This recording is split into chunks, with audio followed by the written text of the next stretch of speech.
Iranian patrol boats and aircraft shadowed a U.S. aircraft carrier strike group as it passed through the Strait of Hormuz on Tuesday. So oil is spiking right now after the Revolutionary Guard's commander did say reportedly that the Strait of Hormuz is closed and that they will set fire to any ship trying to pass. That is 217, Strait of Hormuz. A U.S. carrier strike group is threading the needle between Oman and Iran. The water is calm enough to reflect starlight, and the tanker traffic moves in disciplined lines like slow skyscrapers. No one on those civilian bridges can feel what the warships feel, the strait's walls closing in. At its narrowest point, it's about 21 miles wide, but the shipping lanes are only 2 miles in either direction, separated by a 2-mile buffer. In this corridor, there is nowhere to drift, nowhere to hide, and no room for a second mistake. You're on the carrier's catwalk, looking down at black water sliding past the hull. The air tastes like salt and jet fuel. The deck lights are red, low and stingy, because bright light turns a warship into a target you can spot from the coast. Every sound is muffled, every footstep controlled, and every watchstander is listening for the one thing that doesn't belong. Below decks, Combat Information Center is a cave of blue screens and whispered voices. Lieutenant Commander Mark Hale Rios sits at sonar, staring at a waterfall display that looks like static to everyone who hasn't trained for it. To him, it's a living language. Propeller beats, machinery harmonics, the faint signatures of ships you can't see. He's been awake for hours, running on caffeine and procedure, when the strait changes its tone. 2 seconds of metallic rhythm slice through the noise. Then, nothing. Hale rewinds the buffer, compares it to baseline, and feels his spine tighten. It's not a tanker. It's not a fishing trawler. It's a machine that turned, corrected, and went still. He tags it. Possible submerged contact. Then he sees another transient, farther south, near the buffer zone. Could you call that out with confidence, knowing what it triggers? Because the moment you say submarine, every missile cell, every aircraft, and every national leader is pulled toward the same cliff edge. And if you stay quiet, you might be the last person who ever had the chance. This region doesn't forgive hesitation. The U.S. Energy Information Administration has described the strait as the world's most important oil choke point, with flows once measured around 17 million barrels per day and a massive share of seaborne traded oil. That means a single explosion here isn't just a military event, it's economic shock, political panic, and global consequence. Tonight's carrier strike group is fictional in date and exact roster, but real in the tools it relies on. Aegis destroyers, an Aegis cruiser, embarked helicopters, and aircraft overhead acting as the nervous system. The formation spreads out just enough to hunt submarines, but overlaps enough to create a defensive umbrella so dense an attacker struggles to find daylight. Now shift to the Iranian coast. Bandar Abbas, a city that has watched this choke point for decades. In a reinforced operations room, a fictional Iranian naval commander studies 3 undersea tracks on a digital chart. He isn't chasing a fair fight. He's chasing an image. A carrier burning, civilian traffic stopped, the strait's name trending worldwide. Politics has given him a task that military logic would normally avoid. His package is 3 submarines, 1 Tariq-class Kilo-derived boat in deeper water, and 2 Ghadir-class mini-subs creeping close to the lanes. Real-world summaries of Iran's submarine force describe Kilo boats based at Bandar Abbas and mini-subs intended for shallow coastal operations. The Tariq-class boats are described as about 74 meters long, capable of up to 17 knots submerged, and fitted with 6 533mm tubes for torpedoes and other payloads. The Ghadir-class minis are described as having 2 533mm tubes for torpedoes or missiles, compact platforms meant to lurk where bigger boats can't. 10 tubes across 3 hulls is a lot of trouble to put into a narrow corridor. The plan is a layered ambush of their own: torpedoes from depth, cruise missiles from the shallows, and a coordinated timing window that overwhelms decision-making. They are gambling that the U.S. will hesitate because civilian ships crowd the lanes. They are betting that restraint will look like weakness. For a few minutes, the Iranian team feels unstoppable. The strait is noisy, the water is layered, merchant propellers mask movement. "They'll be blind," one officer says. "They'll see tankers, not us." The commander nods, because confidence is easier to report than doubt. But there's a flaw in their thinking. First, information. Modern carrier groups don't fight alone. They fight as networks. Second, geography. Real summaries note Kilo-class boats need roughly 164 feet of depth, limiting where they can operate in shallow areas and nudging them into predictable, deeper corridors. In this scenario, that constraint squeezes the Kilo into a lane the U.S. screen already watches. Third, coordination. To time torpedoes with missiles, the submarines must communicate, even in short bursts. Those bursts are not invisible. They are breadcrumbs, and in the strait, breadcrumbs become a trail. 1903, the strike group's tactical network lights up. Possible submerged contacts, multiple. Designate Sierra 1 through Sierra 3. The room doesn't explode into chaos. It contracts into procedure. Chairs roll back. Operators lean in. Words shorten. Overhead, an E-2D Advanced Hawkeye orbits like a distant guardian, feeding the group a fused picture. Northrop Grumman describes the E-2D as providing battle space awareness, air and missile defense support, and multiple sensor fusion, airborne command and control meant to keep carrier strike groups out of harm's way. Tonight, it becomes the conductor of an ambush that works in reverse. The E-2D's AN/APY-9 radar is commonly sighted with about 350 nautical miles of search range and UHF band operation, designed for detection and tracking in cluttered littoral environments. That means missile plumes, fast surface surges, and suspicious surface disturbances are classified before they become surprises. Hale Rios doesn't wait for certainty to become comfort. He pushes the contact report up the chain and watches the tactical action officer tighten the ASW screen. Launch Romeo Hilo, seed buoys, weapons tight until classification. The carrier's flight deck shifts posture without ever getting loud. AMH-60R Seahawk spins up under red lights, rotors thudding like a heartbeat. It lifts, drops low, and races toward the datum. In ASW, speed isn't aggression, it's insurance. The faster you build a track, the fewer options the submarine has. The Hilo crew begins the choreography. Passive sonobuoys first, listening for machinery and flow noise. Then active buoys, pinging to force movement. Then the dipping sonar, sampling the water column to cut through thermal layers. Each step is a narrowing cone. Each step is a sentence in a language the submarine can't argue with. Out there, the civilian ships keep sliding forward, unaware of the geometry being drawn around them. Rules of engagement are tight. No blind firing, no reckless depth charges, no panic near tankers. So, the escorts execute a textbook pounce. One ship holds steady to maintain sonar contact, while another sweeps across the bearing to sharpen the solution. It's slow for seconds, then brutally fast. 022409, Sierra 1 commits. The sonar transient is unmistakable.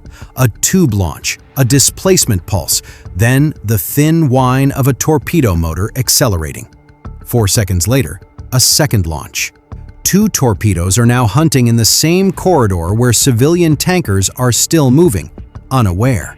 At the same moment, Sierra 2, a mini-sub close to the lanes, launches 2 sea-skimming anti-ship cruise missiles. The plan is elegant and brutal. Force the carrier group to fight above and below simultaneously. Split attention, and slip one weapon through the seam. The E-2D catches the missile problem first, as track behavior snaps out of civilian patterns. Vampire, low altitude, bearing 085, 2 contacts. Aegis displays bloom with symbols and predicted intercept points. The system doesn't ask for drama, it asks for time. SM-6, Ripple, 2 and 2. Vertical launch hatches snap open like steel jaws. 2 missiles leap into the night, ignite, climb, then tip down towards sea-level ghosts. If you're on deck, you feel the vibration through your bones. The SM-6 is described as an extended-range multi-mission missile for Aegis ships, able to use active sensing and networked fire control data, like cooperative engagement capability, to engage targets beyond a single ship's radar horizon. Translation: one platform's eyes can guide another platform's shot, turning the strike group into a single distributed trigger.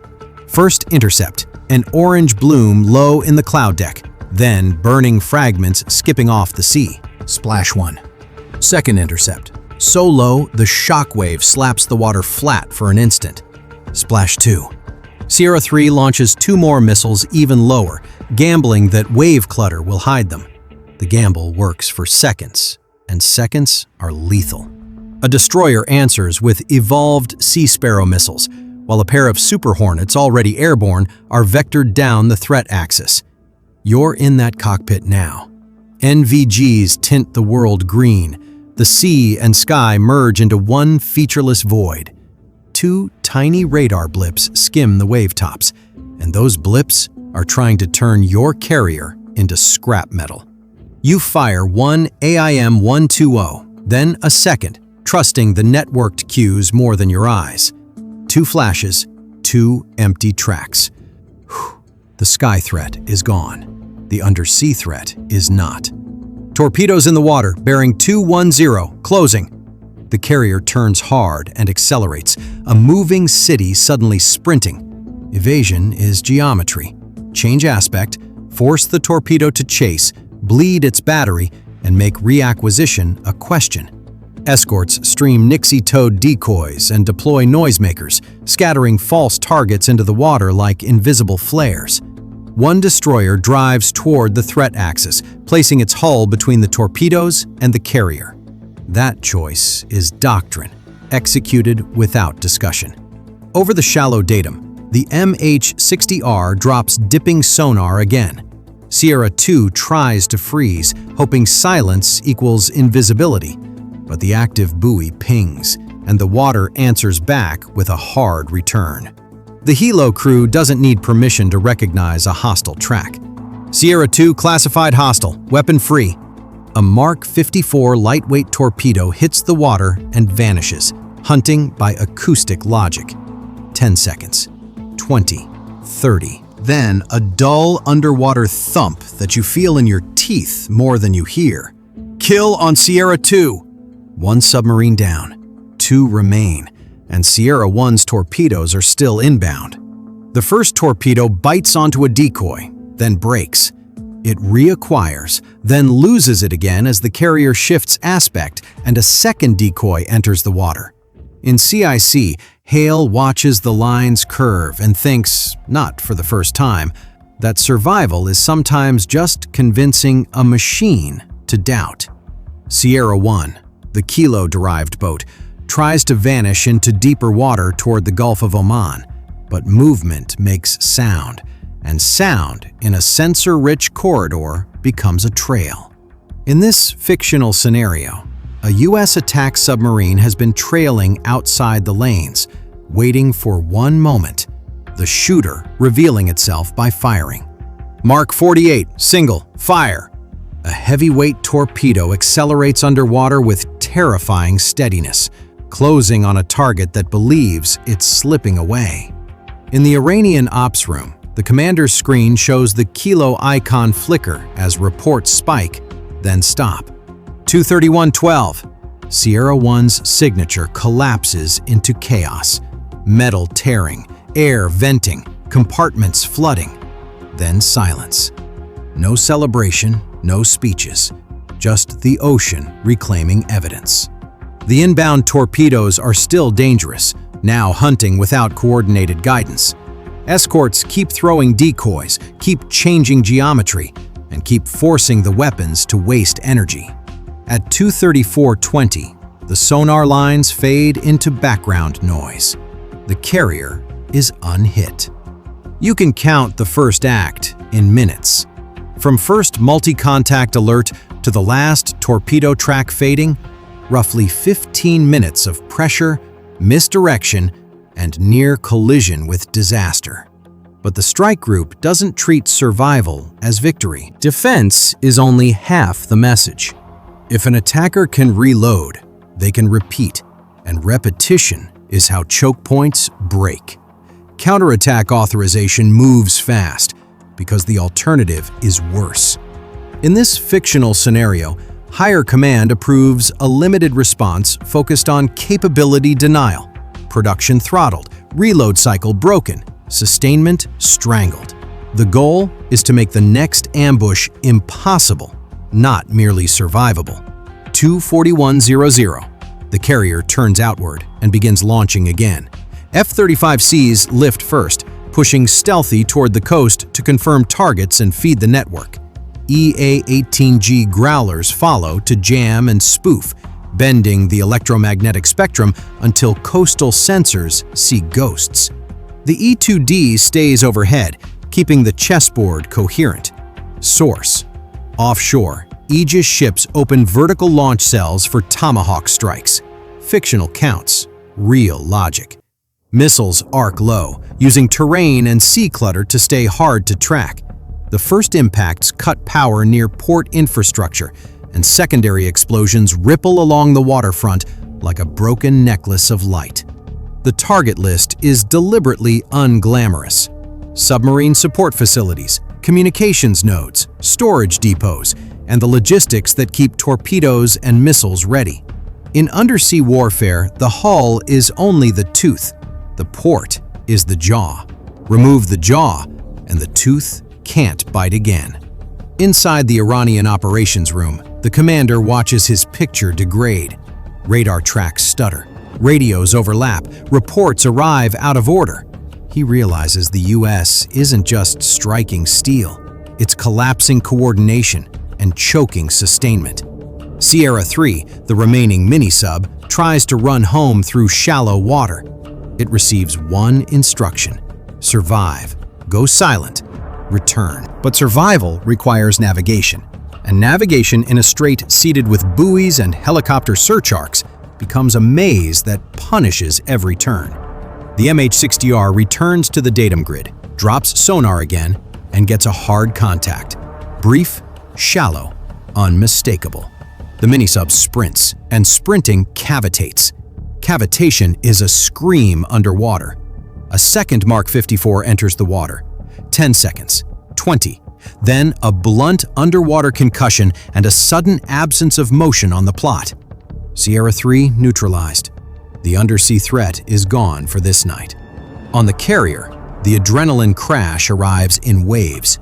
A sailor in the galley realizes his hands are shaking and hides them by wiping the counter again. Someone laughs once, too sharp, then stops, embarrassed, because laughter in a warship feels like cheating death. Somewhere in a bunk space, a 19-year-old thinks about home, about the face of someone who believes this transit is just a job. He understands that tonight's difference between job and disaster was a handful of correct calls made in seconds. Here's the timeline, because modern warfare is tempo as much as firepower. Minute 2, multi-contact alert. Minute 7, first torpedo launches detected.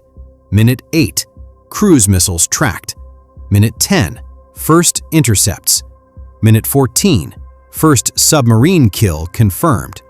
Minute 17, torpedo tracks fade. Minute 29, counterstrike impacts begin degrading support nodes.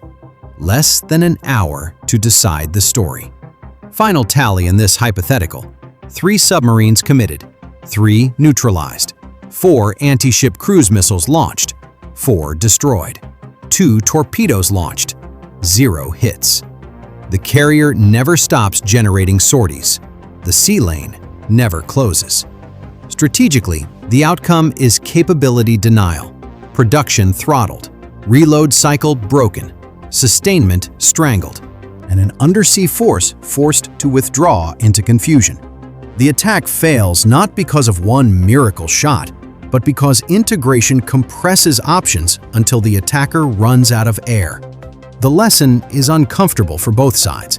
In a choke point, secrecy isn't a cloak, it's a countdown. Every burst transmission is a flare, every rushed maneuver is a fingerprint, and every layer, air, surface, undersea, turns surprise into a trap. Would you have done anything differently on either side in those first 10 minutes? Tell me below. For more hypothetical scenarios, subscribe now.